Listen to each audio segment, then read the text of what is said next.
Na Mtume Paulo akaandika kwenye Timotheo wa pili sura ya 3 fungu la 1 mpaka la 5, lakini ufahamu neno hili ya kuwa siku za mwisho kutakuwako na nyakati za hatari, maana watu watakuwa wenye kujipenda wenyewe, wenye kupenda fedha, wenye kujisifu, wenye kiburi, wenye kutukana. Ngoja niulize swali la Pastor Biene, niendelee au niishie hapo?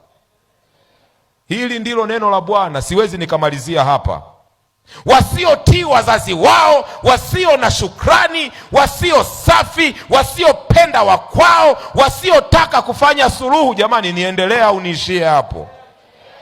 Wasingiziaji, wasiojizuia, wakali. Nimesema wakali jamani. Na kuna mtu anadhani kuwa mkali ni sifa, na wakati kuwa mkali ni dalili ya siku za mwisho inatimia juu yako. Wasiopenda mema, wenyewe wanaona baya tu kila wakati, kwenye kila kitu wanaona baya tu. Jamani. Wasingiziaji, wasaliti, wakaidi, wenye kujivuna, watu wenye kiburi, wapendao anasa kuliko kumpenda Mungu, wenye mfano, ili fungu la 5 nalo ni gumu, wenye mfano wa utauwa, lakini wakikana nguvu zake, hao nao jiepushe nao.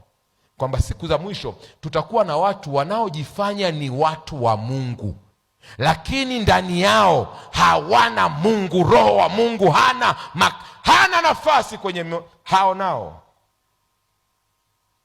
Na ndio kizazi hiki. Watu asubuhi tuko kanisani, jioni tuko disco, wenye mfano wa utauwa.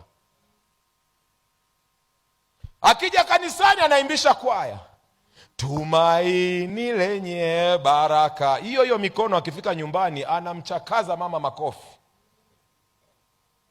Ana mfano wa utauwa. Kwa kweli anaonekana kama mcha Mungu, lakini nguvu za Mungu hazimo ndani yake. Akija kanisani, Bwana Yesu asifiwe, Bwana ni mwema wakati wote. Bonge hasa la mtu, yani likiongea hapa kama lipasa baraka, yani linahubiri, li mtu la maana, lakini ulikanyage bahati mbaya usikie matusi litakayoshushwa, utafikiri ni dictionary mpya ya matusi limeizindua lenyewe. Mfano wa utauwa, lakini nguvu za Mungu hazimo ndani yao.